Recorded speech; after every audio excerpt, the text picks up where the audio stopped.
திடீர் விவாகரத்து. விஜயோடைய இந்த முடிவால சங்கீதா வீட்ல திடீர்னு ஒரு சில தவறான முடிவுகளை கையில் எடுத்திருக்காங்க. அதற்கு காரணம் விஜய் கொடுத்த அந்த விவாகரத்து நோட்டீஸ் தான். சங்கீதா, விஜய் அவர்கள் 2 பேருமே காதலிச்சு திருமணம் பண்ணிக்கிட்டாங்க. நடிகை விஜய் அவர்கள் தமிழ் சினிமாவுடைய முக்கியமான ஒரு நடிகரா இருந்தாரு. பாக்ஸ் ஆஃபீஸ் கிங்குனா அவர் தான் சொல்லலாம். அப்படி விஜய் அவர்கள் கிட்டத்தட்ட ஒரு 70 படம் நடிச்சு முடிக்க போறாரு.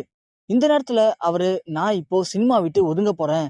நான் அரசியல்ல முழுமையா கவனம் செலுத்த போறேன். மக்களுக்கு நல்லது பண்ண போறேன் அப்படின்னு ஒரு புரட்சி ஆரம்பிச்சாரு.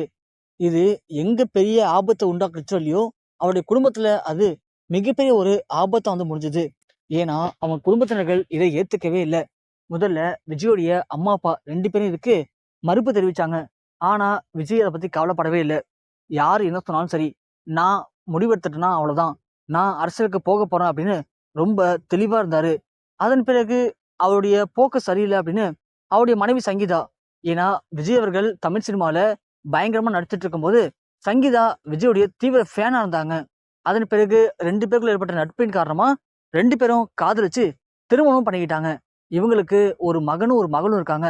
இந்த நிலைமையில விஜயோடைய போக்கு சரியில்லைன்னு சங்கீதா விஜய பயங்கரமா கண்டிச்சிருக்காங்க. ஆனா விஜய் அதை எதையுமே கேட்கல. நான் அரசியல்ல களமிறங்க போறது கன்ஃபார்ம் தான். கட்சியோட பேர் வரைக்கும் நான் யோசிச்சுட்டேன். இதுக்கப்புறம் என்னால அதுல இருந்து பின்வாங்க முடியாது அப்படின்னு சங்கீதா கிட்ட சொல்லியிருக்காரு. சங்கீதாவும் விஜய எவ்வளவோ அட்வைஸ் பண்ணி திருத்த ட்ரை பண்ணியிருக்காங்க. ஆனா முடியல. சரி, நாம அவர் விட்டு பிரிஞ்சு போனா கண்டிப்பா நம்மளை தேடி வருவார்னு அவங்க இங்கேருந்து கிளம்பி அவங்களுடைய அம்மா வீடான லண்டனுக்கு போயிட்டாங்க.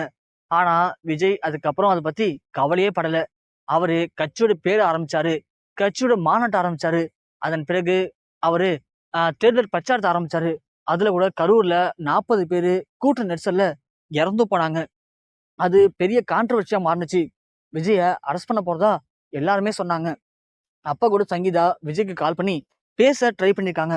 ஆனா விஜய கால் பண்ணி பேசவே முடியலையாம். விஜய் எதை பத்தியுமே கவலைப்படல. சொல்லப்போனா விஜய் குடும்பத்தை பத்தி கொஞ்சம் கூட கவலைப்படல. மக்களுக்காக மட்டும்தான் இனிமே நான் உழைக்க போறேன் அப்படின்னு அடுத்து என்ன பண்ணலாம், இது எப்படி சரி பண்ணலாம் அப்படின்னு விஜய் முழுக்க முழுக்க அதுலயே கவனம் செலுத்த ஆரம்பிச்சிட்டாரு. ஆனா சங்கீதாவுக்கு இருக்க பயம் அதிகமாயிடுச்சு. இவர் போற போக்க பார்த்தா இது எதுவும் பிரச்சனையா போய் முடிய வாய்ப்பு இருக்கு அப்படின்னு விஜய திரும்பவும் பார்த்து பேசுறதுக்கு ட்ரை பண்ணியிருக்காங்க சங்கீதா. ஆனா முடியல. அதன் பிறகு சங்கீதா புஷியானதை தொடர்பு கொண்டு பேசியிருக்காங்க. நான் அவர்கிட்ட கண்டிப்பா பேசி ஆகணும். நான் ஒரு எமர்ஜென்சில இருக்கேன் அப்படின்னு சங்கீதா புஷியானந்த பேசி புஷியானந்த மூலியமா விஜய தொடர்பு கொண்டிருக்காங்க. விஜய் கிட்ட போன்ல பேசியிருக்காங்க சங்கீதா. முதல்ல விஜய் சங்கீதா பேசுறது தெரிஞ்சதும் பேசவே இல்லையாம். அதன் பிறகு சங்கீதா, இப்போ ஒண்ணு கெட்டு போயில, நீங்க எல்லாத்தையும் தூக்கி போட்டு லண்டனுக்கே வந்துருங்க. நாம லண்டன்லயே செட்டில் ஆயிடலாம் அப்படின்னு சங்கீதா விஜய் கிட்ட எவ்வளவோ பேசியிருக்காங்க. ஆனா விஜய் எல்லாத்தையும் கேட்டுட்டு கடைசியா அவர் சொன்ன வார்த்தை அப்படிங்கிறது, நான் முழுமையா அரசியல்ல இறங்கிட்டேன். இதுக்கப்புறம் என்னால அரசியலை விட்டு வர முடியாது அப்படின்னு பேசியிருக்காரு.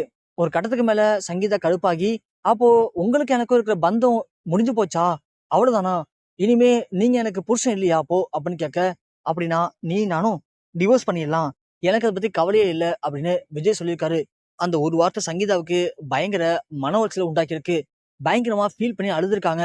அப்போ இதுக்கு மேல நம்ம சேர்ந்து வாழ முடியாதா அப்படின்னு கேட்கும்போது, விஜய் அவர்கள் முடியவே முடியாது. நான் உனக்கு டிவோர்ஸ் கொடுக்கலான்னு முடிவு பண்ணிட்டேன். இதுக்கப்புறம் என்னுடைய வாழ்க்கையில நீ கிடையாது அப்படின்னு விஜய் கோமா பேசிட்டு போன் வச்சுட்டாராம். விஜயை பொறுத்த வரைக்கும் தான் எதுக்காக இப்பெல்லாம் இருக்கேன் அப்படிங்கிறத புரிஞ்சுக்காம எப்ப பார்த்தாலும் தன்னை பத்தி மட்டுமே யோசிக்கிறது சுயநலமான விஷயம். அது எனக்கு பிடிக்கல அப்படின்னு தான் மூஞ்சல் தமிழ் பேசிட்டு போனை வச்சிருக்காரு. சோ விஜய் அவர்கள் இதுக்கு மேல என் கூட சேர்ந்து வாழ மாட்டாரு. நாங்க இருவரும் கணவன் மனைவி கிடையாது. எனக்கு டிவோர்ஸ் கொடுக்க போறேன்னு சொல்லிட்டாரு. இதுக்கு மேல் நான் எதுக்காக உயிரோடு இருக்கணும் அப்படின்னு சங்கீதா ஒரு சில தவறான முடிவுகளை தனது வீட்டுல எடுத்திருக்காங்க. அதன் காரணமா அவங்க இப்போ மருத்துவமனையில உயிருக்கு ஆபத்தான நிலைமையில அனுமதிக்கப்பட்டிருக்கதா செய்திகள் இணையத்தில் வெளியாகி விஜய் ரசிகர்கள் மத்தியிலையும் தமிழக மக்கள் மத்தியிலையும் திரைப்படங்கள் மத்தியிலையும் மிகப்பெரிய ஒரு உச்சக்கட்ட சோகத்தை ஏற்படுத்தியிருக்கு.